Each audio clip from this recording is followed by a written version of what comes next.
nos delata el fracaso que tenemos como país. Pues vamos a preguntarle, de los años y los años. Eduardo, a uno de los expertos que trabajan con adolescentes, que se ocupan de esa formación sexual en institutos, también en la educación primaria, Santiago Frago, sexólogo de Amaltea, de esta asociación. Hola, Santiago, bienvenido.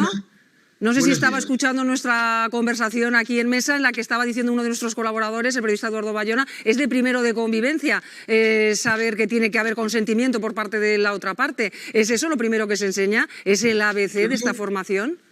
Yo creo que ni habría que plantearlo, porque cuando uno plantea el pedir permiso, algo no funciona bien. Es decir, yo creo que los permisos en parejas, digamos, razonables se instalan sin tener que hacer un escrito, ¿no? Ni siquiera una pregunta. Yo creo que va dado la mano que eso tiene que funcionar de una manera natural. Ahora bien, yo creo que hay que pensar que cuando se observan este tipo de datos que comentáis, yo he de comentar una cuestión, ¿no? Y es que nosotros trabajamos cada año, cada curso, con más de 13.000 o 14.000 alumnos y alumnas de diversas comunidades autónomas, especialmente de Aragón, y desde luego os he de decir que en la mayoría de gente joven que manejamos predomina el buen trato sobre el maltrato. Es decir, que a veces nos quedamos, es cierto, ponemos el foco en las cosas que son, digamos, muy negativas y que hay que abordar necesariamente, pero también hay que destacar que hay un predominio del buen trato. Sí que es cierto que aquí hay que hacer un comentario, y es que cualquier programa educativo que tenga que ver con la educación sexual conlleva trabajar a 3 niveles, que es un nivel que es las familias, que es un factor de impacto fundamental, el trabajo con las familias, un trabajo con el profesorado y un trabajo con el alumnado. Pero desde luego el ámbito familiar es crucial. ¿Para qué? Para que conozcan cuando se hace una intervención en las aulas qué se va a hacer con sus hijos e hijas, cómo se va a hacer y quién lo va a hacer. Yo creo que ese, digamos, es el trípode, ¿no?, sobre el que ha de sentar un programa de educación sexual que pretenda ser la vacuna de este tipo de circunstancias o hechos que están ocurriendo, ¿no? Efectivamente, queremos creer, y así es, que la mayoría de adolescentes comprenden de lo que estamos hablando y su comportamiento pues es intachable. Si no, tendríamos ya un gravísimo problema. Santiago, vamos ya con la formación, la educación sexual en estos 3 aspectos, desde la familia, profesorado y alumnado. ¿A qué edad se empieza a hablar de estos temas, por ejemplo, en los colegios? ¿Con qué edades trabajan desde esta asociación?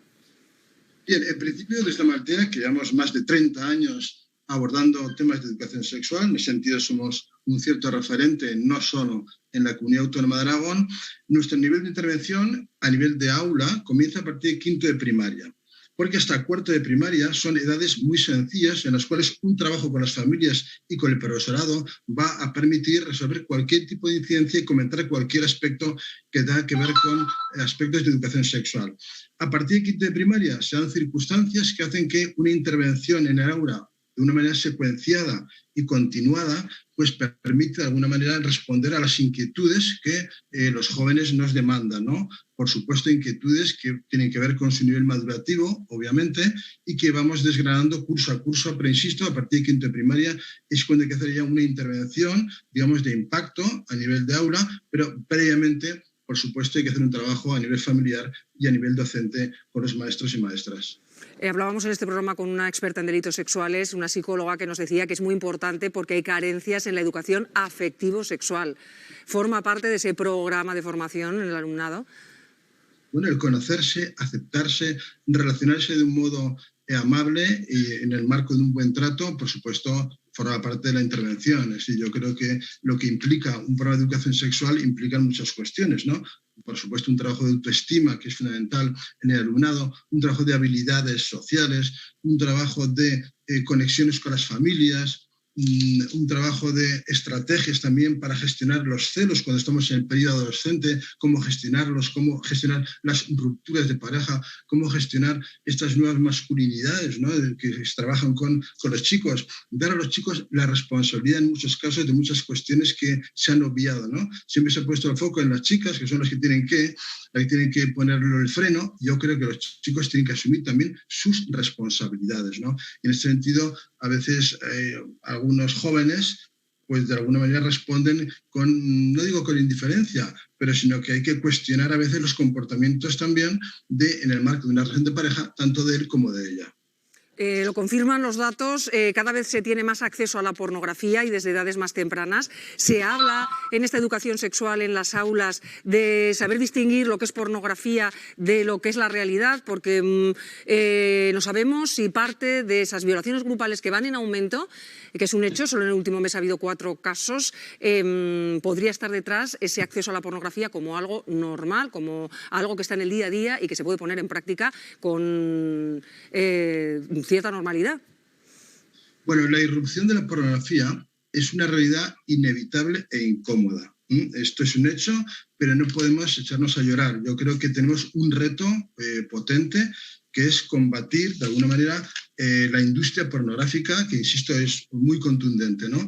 Pero eso hace que tengamos que hacer una mayor implicación a nivel familiar. Esto exige a las familias implicarse. Es cierto que hay familias que tienen graves desestructuraciones familiares y no es muy fácil. Y luego también trabajar, insisto, con el alumnado y profesorado. Es un reto que tenemos, es un reto apasionante.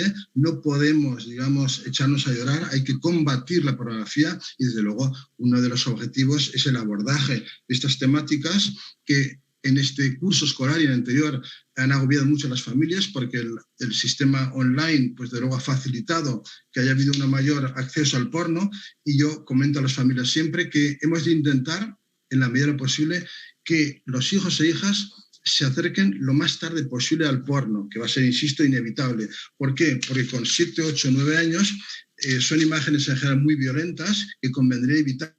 Es cierto que también inevitablemente los hijos van a acceder al porno, pero no porque vayan a buscar el porno con 8, 9, 10, 11 años, sino porque el porno los va a buscar a ellos. Entonces se van a encontrar con esta situación, ¿no? A partir de aquí, a nivel familiar, hablar, comentar con los hijos e hijas. Es cierto que hasta los 10 años es fácil hablar con tus hijos e hijas, pero a partir de los 13 se instala una dinámica social que dice: a las familias no, ¿no? Es como si se establece la lógica o la ley del silencio. Hay que decir a las familias que no pueden caer en la trampa de la adolescencia. Es decir, hijos e hijas pueden dejar de hablar, pero las familias están para hablar, para opinar, para comentar. No digo para interrogar, pero desde luego hemos de conseguir ese síntoma que indica a nivel familiar que todo va bien, es que tus hijos e hijas te acaben diciendo: sois unos pesados. Si consiguen eso, es que las cosas a nivel familiar van bien. Y desde luego, insisto, el factor de impacto familiar es fundamental, y por mucho que hagamos a nivel de aula, a nivel de programas, las familias hay que trabajar con ellas, insistiendo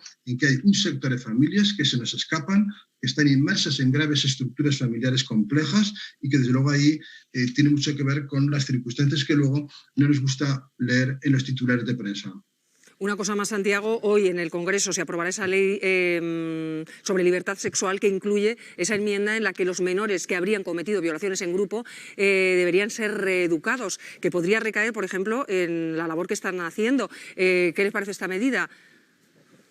Bueno, yo creo que no hay que centrarse en el Código Penal, sino en el Código Educativo.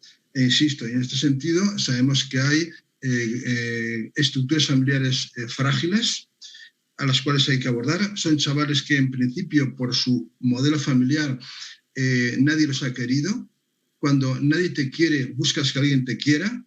Y luego, si además le unes la dependencia emocional y la irrupción de la pornografía, estamos en un contexto en el cual se dan este tipo de situaciones que no deseamos. Yo creo que las leyes son importantes, es cierto, pero no siempre son la solución. Yo creo que el tema educativo, la vacuna educativa, yo creo que es la fundamental, y desde luego podremos seguir teniendo un tipo de situaciones que no deseamos, pero hay que intentar minimizarlas al máximo, y creo que si nos comprometemos todos a entrar en el marco educativo a todos los niveles, no solo en los ámbitos escolares, que son, digamos, sencillos, sino en ámbitos no escolarizados, centros tutelados y de menores, que son chavales que tienen unas estructuras familiares muy complejas. Yo creo que hay que ir por allí, porque a veces nos quedamos en el titular, y los titulares generan emociones, y hay que meterse más en lo que son los contenidos, en las historias biográficas, y ahí podemos hacer ya una mayor reflexión para poder intervenir con más éxito en el ámbito educativo.